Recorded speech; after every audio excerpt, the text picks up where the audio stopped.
Okay guys, selamat datang tengok channel aku, Syuazuddin. Jangan lupa subscribe channel aku, tekan tombol loceng tu dan juga like video ni, juga share lah. So vlog aku kali ni, aku ada dekat kebun cempedak.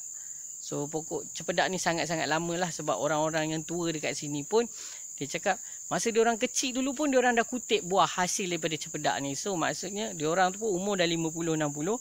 Maknanya pokok ni dah lagi tua lah, mungkin 70 tahun lah, 40 tahun lah, something like that. So kawasan ni sangat semak dulu, pokok-pokok pun dah sangat tinggi lah. Dah pokok-pokok ara apa semua dalam 10 kaki ke 20 kaki lah. Orang cakap jangan tolak pakai backhoe, kita upah mesin orang tebang apa semua. Kalau kita tolak pakai backhoe, akar luka apa semua, nanti pokok merajuk, pokok tak keluar buah. So aku cakap, sampai bila nak tebang, berapa nak keluar duit. So kalau kita tolak pakai backhoe, upah tolak dia sehari cuma RM400. So aku ambil decide 2 hari tolak, dah clear macam tu, tinggal pokok-pokok tua sahaja, boleh nampak. So ada dalam 60 pokok lah lebih kurang. So okay guys, pokok-pokok tua ni ada lebih kurang dalam 60 pokok aku kira, ada macang sikit lah. So lepas tolak boleh nampak tanah pun baru lagi lepas tolak. Nampak pokok-pokok pun masih, rumput-rumput pun masih anak-anak lagi.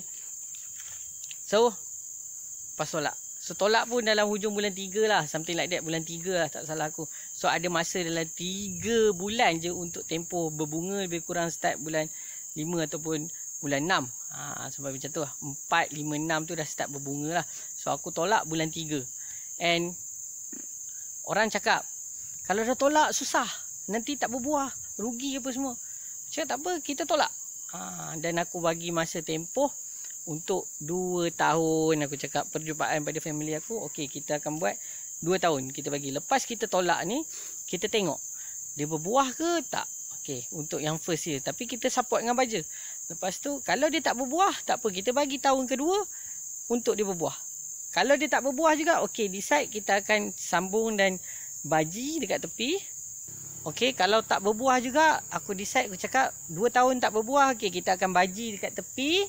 Lepas tu kita akan kahwinkan lah dengan C28 ke Perak Champion ke apa-apa, dan kita bagi masa dia untuk dia sembuh kuat. Lepas tu baru kita potong atas, untuk bagi dia hidup betul-betul. Tengok guys, alhamdulillah, nampak buah, boleh nampak buah cempedak. Bukan di luar pagar, di dalam pagar lah, penuh. So alhamdulillah. Dan apa yang aku nak kongsi hari ni adalah teknik macam mana aku buat supaya pokok ni tak merajuk lah. Dan pokok walaupun luka dengan akar apa semua, dia masih berbuah. Tak tipu tau. Boleh tengok berbuah penuh. Bukan itu saja, pokok sana pun ada. Pokok mana? Oh sana. Pokok sini pun ada buah. Pokok yang dah tua-tua, ada yang pokok yang orang cakap tak berbuah dulu-dulu pun berbuah. So alhamdulillah, rezeki aku, teknik yang aku buat tu menjadi. Dan ada orang kampung sini pun cakap pokok ni berbuah luar biasa, tak macam biasalah sebelum-sebelum ni. Sebelum-sebelum ni buah sikit-sikit je, tapi kali ni tengok buah dia sampai ke hujung-hujung pucuk dia. So teknik ni memang berkesan apa yang aku buat. So okay guys, teknik, alhamdulillah teknik yang aku buat tu berkesan. So teknik yang aku buat yang pertama, so selepas kita tolak, ingat kita tolak, kita kena bagi dia rest seminggu. Pokok ni kita kena bagi dia rest seminggu. Sebab lah kita kalau dah operation pun kita mesti kena rehat juga. Kita tak boleh terus-terus bantai ubat macam-macam apa semua. So kita kena rehat. So pokok ni kita bagi dia rehat. Rehat seminggu. So lepas seminggu, kita kena bagi dia baja CIRP, Christmas Island Rock Phosphate, CIRP. Okey, 1 kilo sukatan untuk setiap pokok. Tapi pokok yang ini pokok dah tua lah. Pokok yang umurnya dah lebih daripada 2 tahun atau 3 tahun. Kira pokok yang dah start berbuah. Kalau korang punya kebun macam aku ni lah, pokok tua. 1 kilo.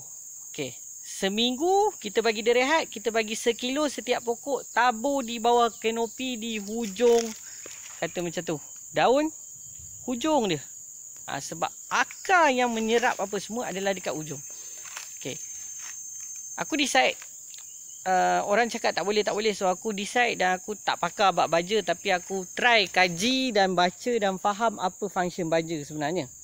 So baja function dia, sekejap lah, pakai stand lah, lenguh tangan sekejap. So kita cerita bab baja tadi kan. Okay guys, aku ni tak pakar bab baja, tapi bila aku baca dan aku nak faham apa function baja tu, okay, aku decide. Lepas kita tolak, kita pakai CIRP. So, apa function CIRP? CIRP ni kita nak hidupkan balik akar-akar halus. So, function akar halus adalah menyerap segala-gala benda yang ada. So, akar tunjang untuk pegang pokok. Akar halus untuk serap air, nutrien apa semua. Tapi bila kita dah tolak, atas tu topsoil dah tak ada, baja pun dah tak ada, akar-akar halus ni yang terluka. Jadi kalau kita tak bagi baja untuk hidup kat akar halus, tak ada gunanya kita bagi baja buah ke, baja bunga ke, baja waimah, baja subuh sekalipun tak ada guna. Jadi kita bagi CIRP. Lepas kita tolak, seminggu kita bagi pokok rest. Lepas tu kita bagi dengan CIRP. Sekilo untuk sepokok, tahu? Tabur dekat kanopi. So lepas seminggu tu, kita akan bagi rest lagi. 2 minggu untuk pokok tu, rest lagi. Lepas 2 minggu pokok dah rest, kita boleh tabur dengan baja 12, 12, 17. Itu pokok yang dah tua. Selalu kalau kebun tinggal ni memang pokok tua lah. Mana ada orang tinggal 2-6 bulan, 2 bulan, 3 bulan kan. So kita bagi dia dengan 12, 12, 17. Untuk stimulankan bunga balik. So function dia kita nak bagi dia bunga.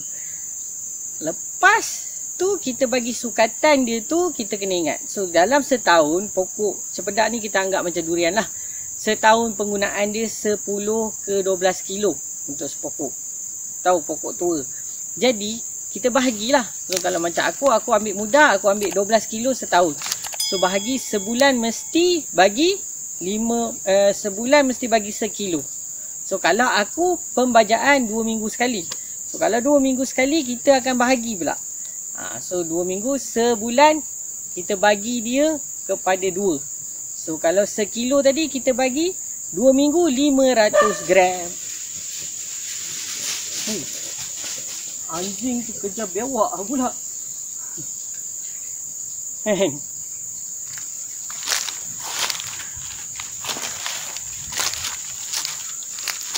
So okay, kita sambung balik. Anjing tu tak apa, biarlah. So kita bagi dia 2 minggu 500 gram, setengah kilo. So kalau nak bagi kerap lah, tapi bila mula-mula ni kita bagi dia 2 minggu lah. Kita jangan bagi dia kerap. 2 minggu kita bagi 500 gram. Masuk bulan ketiga tu kita dah boleh tukar dah. Kita boleh tukar bagi seminggu. Kalau 500, 250 gram untuk pokok. So hasilnya ni lah. So sekarang bulan berapa? Bulan 6 bulan 6. Hasil dia, alhamdulillah. Boleh nampak banyak kan? So itulah yang aku nak kongsikan teknik dia. Ingat, lepas 12, 12, 17, buah tu bunga dah lekat dan putik tu agak-agak dia dah sedang-sedang lah.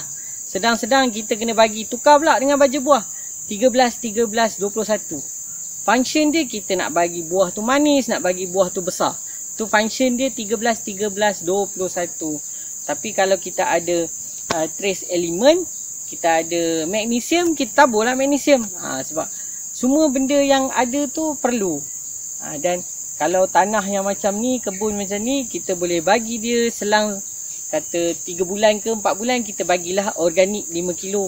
Organik tu mestilah yang dah dikompos, kata bokashi macam tu, sepokok 5 kilo ke.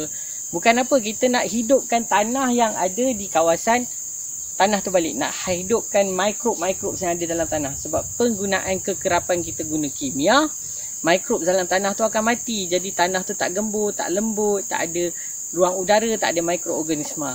So 4 bulan ke 5 bulan ke kita bagilah 5 kilo. Tapi kalau tak nak bagi 5 kilo pun kita boleh pakai gula merah. Gula merah kita bancuh dengan air, kita tabur je, siram je dekat tanah. Tapi kena hidupkan microbes. Alright. So jangan lupa subscribe channel aku. Jumpa lagi sebab aku nak membaja pokok dengan 13, 13, 21 sebab buah dah besar. Okey.